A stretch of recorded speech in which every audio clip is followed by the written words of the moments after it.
네, 오늘은 출애굽기 8장 1절부터 15절까지 말씀을 공부하겠습니다. 오늘 본문은 하나님께서 이스라엘 자손 내보내기를 거절하는 바로에게 개구리 재앙을 내리시자 바로가 이스라엘 자손을 내보내겠다고 약속합니다.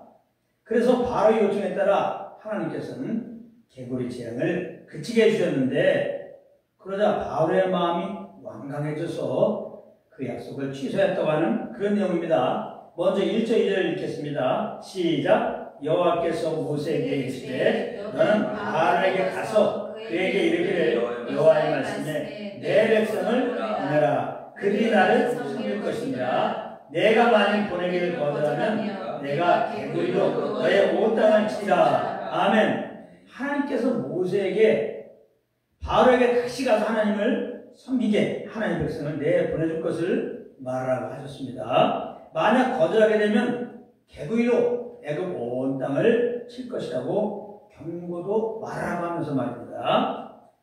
하나님께서는 나일강을 피로 변하는 재앙을 내신 이후에 하나님의 말씀을 거절한 바로에게 즉각적으로 이 두 번째 개구리 재앙을 주신 것이 아닙니다. 10장 25절에 보면은 나일강을 친 후 이래가 지냈다고 말씀했어요. 이것은 속히 회개하고 하나님께 돌아오기를 원하시는 죄인들 향한 하나님의 마음을 알려주신 것이죠. 그런데 안타깝게도 바울의 마음이 돌아서지 않자 하나님께서는 다시 모세를 바로에게 보내신 것입니다. 그리고는 바로에게 이전과 동일한 명령을 전달하라고 하시는데요. 이렇게 하나님은 그 하신 말씀을 결코 취소하지 않으시는 것입니다. 그러므로 인생들은 꼭 알아야 할 것이 그 말씀에 순종하는 것이 유일하게 사는 길입니다. 그 말씀에 순종하지 않으면 재앙만 있을 뿐이에요. 큰 심판만이, 결국은 사망만이 있을 뿐입니다. 그 누구도 결코 하나님의 그 말씀을 피할 수가 없습니다. 바로는 이스라엘 자손을 내놓아야 합니다. 그렇지 않으면 그에게는 큰 심판이 기다릴 뿐인 것입니다. 아담 안에서 죄인된 인생들 마찬가지 입장입니다. 십자가에서 우리 죄를 위하여 죽으시고 부활하신 주 예수는 믿어야 되지, 그렇지 않으면 심판과 하나 영원한 불중에 떨어지는 형벌을 면할 수가 결코 없는 것입니다. 이 죄인들에게 예정된 심판에서 건진받게 되는 길은 다른 게 없다 이거예요. 오직 십자가에서 우리 죄를 위하여 죽으시고 부활하신 예수를 믿는 길 외에는 없어요. 구원받는 길이. 꼭 기억하시고 아직까지 예수 믿지 않으시면 꼭 예수 믿으시기 바랍니다. 그거밖에 없어요. 아무리 선행하라고 종교활동을 열심히 해도 구원받는 게 아닙니다. 그 마음에 십자가에 죽으시고 부활하신 예수를 주인으로 꼭 모셔야 됩니다. 3절 4절은 하나님의 말씀을 거부할 때 임하는 개구리 재앙에 대하여 구체적으로 말씀하고 있는 것인데요. 한번 3절 4절 보겠습니다. 시작. 개구리가 나일강에서 무수히 생기고 올라와서 내 굴과 내 침실과 내 침상 위와 내 신하의 집과 내 백성과 내 화덕과 내 떡 반죽 그릇에 들어갈 것이며 개구리가 너와 내 백성과 내 모든 신하에게 기어오리라 하셨다 하라. 아멘. 개구리가 나일강에서 엄청난 숫자가 올라와서 바로와 바로의 백성, 바로의 신하에게 기어올라서 도저히 살아가기가 힘들게 할 것이라고 지금 경고하고 있습니다. 그런데 알고 보면 이 재앙 속에서도 바로와 애굽 사람들을 살리려고 하시는 하나님의 마음이 들어가 있는 거예요. 이 개구리는 당시 애굽인들이 다산의 신으로 섬기던 동물이었습니다. 그런데 이 동물로 그들의 삶이 풍요로워진 것이 아니라 이처럼 괴로움을 당하게 하심으로 그 신을 버리고 참 신이신 하나님께 돌아가기를 원했던 것입니다. 그러니까 애굽인들 입장에서는 그들이 사랑하고 의지했던 것으로 인하여 괴로움을 받게 된 것이죠. 참 이것이 영적인 법칙입니다. 우리가 주님보다 더 사랑하고 의지하는 것이 있다면 결국 우리는 그것으로 말미암아 찌림받게 된다. 고통을 당하게 된다. 괴로움을 당하게 된다. 우리는 주님보다 더 사랑하면 그것으로 잠시 위로받고 힘을 얻고 뭔가 도움 받을 줄 알지만은 조금 지나보세요. 주님보다 더 사랑하는 그것을 말하면 우리는 마음에 큰 고통을 당한다 이겁니다. 디모데전서 6장 10절 말씀인데요. 돈을 사랑함이 일만하게 뿌리가 되나니 이것을 탐하는 자들은 미혹을 받아 믿음에서 떠나 많은 근심으로써 자기를 찔렀도다. 이렇게 기록하고 있습니다. 그러므로 분명한 것은 오직 그리스도만 사랑하고 그 인도함을 따라야지. 그럴 때만이 우리 영혼이 생명의 풍성함을 누리며 살 수 있지. 그렇지 않으면 우리가 그렇게 의지하고 그렇게 사랑하고 그렇게 마음 다하여 애중지하고 섬기는 그것을 여러분들이 큰 어려움을 당한 거예요. 어떤 분들은 그렇게 자녀를 주님보다 더 사랑해, 그렇게 명예를 더 사랑해, 이렇게 돈을 더 사랑해, 어떤 일을 더 사랑해, 반드시 그것을 말하면 어려움을 당한다는 사실. 우리는 오직 예수보다 더 사랑하는 게 있으면 안 돼요. 그러면 예수만 사랑하는 길이 뭘까? 오직 성령과 교통 속에서 있는 거예요. 그래야 주님의 사랑을 알고 주님을 사랑하기 때문에 이렇게 주님 인도함을 따르는 삶을 살 수 있게 되는 겁니다. 5절 6절을 나가시 읽겠습니다. 시작. 여호와께서 모세에게 이르시되 아론에게 명령하기를 내 지팡이를 잡고 내 팔을 강들과 운하들과 못 위에 펴서 개구리들이 애굽 땅에 올라오게 하라 할지니라. 아론이 애굽 물들 위에 그의 손을 내밀매 개구리가 올라와서 애굽 땅에 덮이니. 아멘. 바로가 모세의 말을 거절하자 하나님께서는 모세를 시켜 아론에게 그의 지팡이를 잡고 애굽의 물들 위에 그의 손을 내밀라고 하셨습니다. 아론이 이 하나님의 말씀을 따라서 그렇게 했을 때 하나님의 말씀하신 대로 개구리가 올라와서 애굽 땅을 덮게 되었습니다. 이렇게 하나님은 그 말씀대로 그대로 역사하신 분입니다. 노아 때 하나님께서는 죄악에 관여해가지고 비로 심판다고 했어요. 물로 심판다고 했다고. 그 말씀 그대로 때가 되면 하나님께서 이렇게 이 땅에 물을 내리셔갖고 노아의 방주를 준비하지 않은 나머지 사람들을 다 죽이셨습니다. 하나님은 말씀대로 하신 분이에요. 하나님이 마지막 때는 불로서 심판한다고 분명히 말씀하고 계십니다. 그러므로 꼭 주 예수님을 믿어야 되는 거예요. 그렇지 않으면 누구도 이 불심판을 면할 수가 없는 겁니다.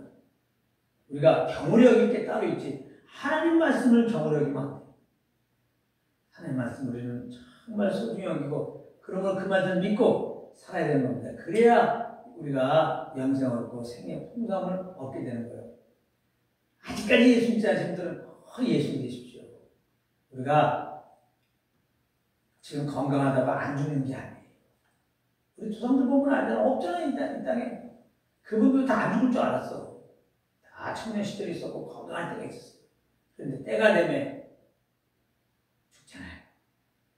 예수 안 믿고 죽으면 반드시 하나님의 심판을 받게 되고 영원한 불중에 떨어진다고 하나님 말씀하셨어요. 반드시 그 일을 당하게 될 것입니다. 그러므로 예수 믿어야 돼요. 7절 보겠습니다. 시작. 요술사들도 자기 요술대로 그와 같이 행하여 개구리가 애굽 땅에 올라오게 하였더라. 아, 그런데 애굽의 술사들도 동일하게 개구리가 애굽 땅에 올라오게 하였다는 거예요. 그렇다면 애굽의 술사들이 왜 이런 일을 행했을까요? 자기들도 하나님만큼의 능력 있는 자라고 자랑하기 위해서 그런 겁니다. 그래서 또한 하나님의 능력이 아무것도 아닌 것을 증명하려고 이렇게 한 겁니다. 그런데 한번 잘 생각해 보세요. 그렇지 않아도 개구리로 지금 애국 사람들이 괴로워하고 있는데 참 능력이 있다면 무슨 일을 해야 됩니까?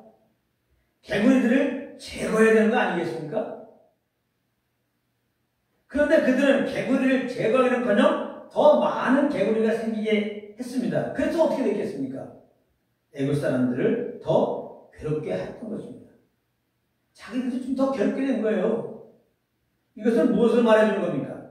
인간의 능력과 수수라고 하는 것, 인간의 잔머리는 결국 인간을 살리는 것이 아니라 죽이는 결과를 맺게 한다는 거예요. 지금 말씀이 굉장히 중요합니다. 그러므로 참 지혜로운 자가 누구냐? 돈 많이 버는 자가 아니에요. 참 지혜로운 자가 누구냐? 공부 잘해가지고 박사를 딴 데가 아니에요. 성경에서 말하는 참 지혜로운 자는 모든 믿는 자에게 구원 주시는 하나님의 능력인 복음을 믿고 이제 믿는 자에게 마신 성령님과 교통 속에서 그 인도함을 따라 사는 거예요. 그게 참 지혜로운 자고 지혜로운 삶인 것입니다. 그러므로 어려운 일 당하면 당할수록 더욱더 주님만 의지하고 성령의 인도함받기 힘써야 되는 거예요.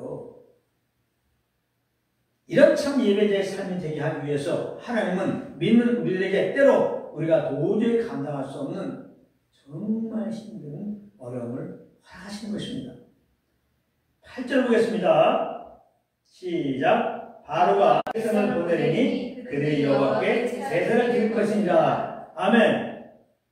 바로는 도저히 살기 어렵게 되자 모세 아론에게 애굽 땅에서 개구리가 떠나게 해달라고, 그러면 이스라엘 자손을 내보내줄 것이라고 하면서 하나님께 기도를 요청했습니다.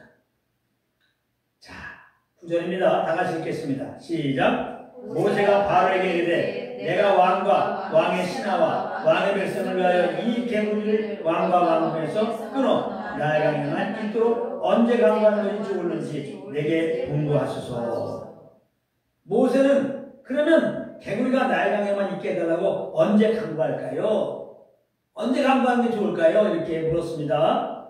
10절 11절입니다. 시작. 그가 이르되 내일이니라. 모세가 이르되 왕의 말씀대로 하여 왕에게 우리 하나님 여호와 같은 이가 없는 줄 알게 하리니 개구리가 왕과 왕궁과 왕의 신하와 왕의 백성을 떠나서 나의 강만 있으리이다 하고. 아멘. 그런데 바로는 의외의 대답을 합니다. 내일 강구해달라는 거예요. 이거 정말 의외 아닙니까? 왜 이것이 의외의 대답입니까? 지금 개구리가 있다는 사실입니다. 그러니까 바로는 힘들어서 하나님을 찾기는 찾았지만 100% 하나님을 신뢰한 것은 아니라는 말이에요.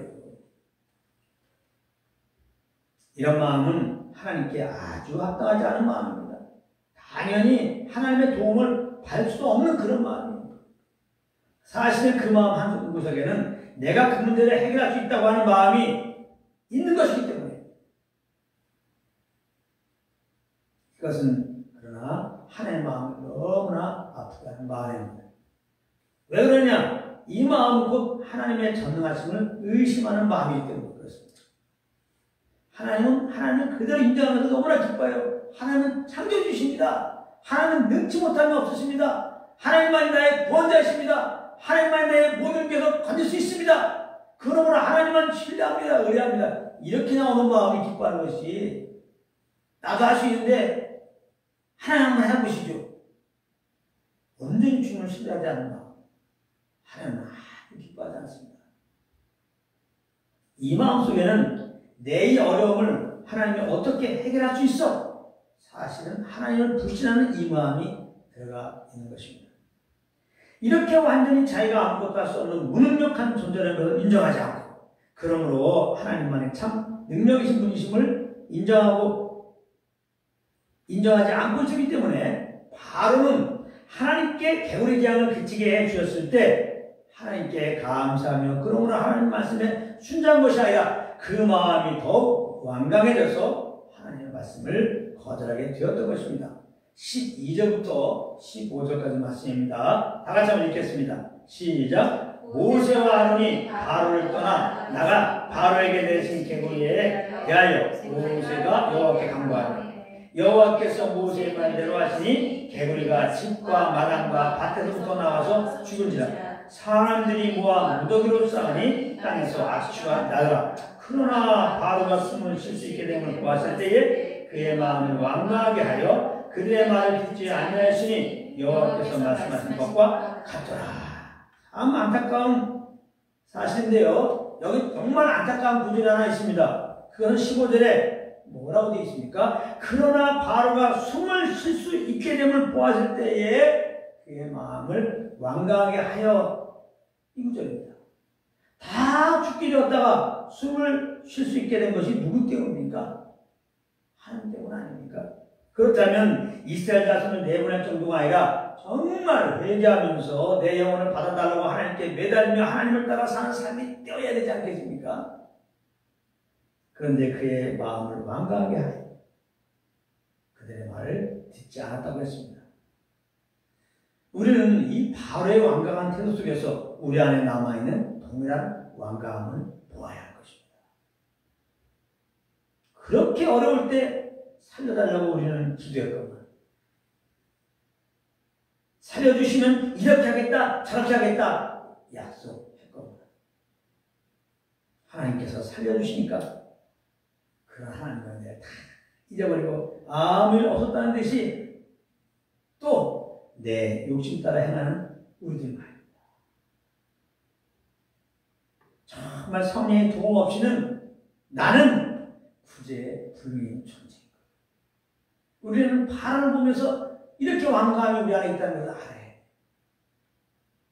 나를 신뢰할 수 없습니다. 나를 의지할 수 없습니다. 나를 믿을 수가 없습니다. 우리는 구제불능이에요. 이런 완강한 마음에서 그 누구도 자유롭지 못한 것입니다. 그러므로 우리는 하나님께 날마다 이렇게 하겠습니다. 저렇게 하겠습니다. 이런 충성 멘트보다도 예수님도 그래 절대 생각하지 말았어요. 어떤 이름도 생각하지 말았어요. 항상 마음의 허리를 굽히고 저를 긍휼히 여겨 주시옵소서. 주님의 도움이 없으면 한순간도 살 수 없습니다. 말씀하시면 아니오라고 하겠습니다. 이런 자세로 주님께 나가는 것입니다. 그렇게 하다가 하나님께서 마음에 감동을 주시면, 어떤 소원을 주시면 그저 그 소원을 따라, 그 성령을 따라 살 뿐인 것입니다. 그만큼 생각하고 그만큼 말하고 그만큼 행할 것이다 이 말이에요. 이것이 우리가 살아가야 할 태도인 것입니다. 우리 모두 항상 이런 은혜의 삶이 되시기를 우리 주 예수 이름으로 축원합니다.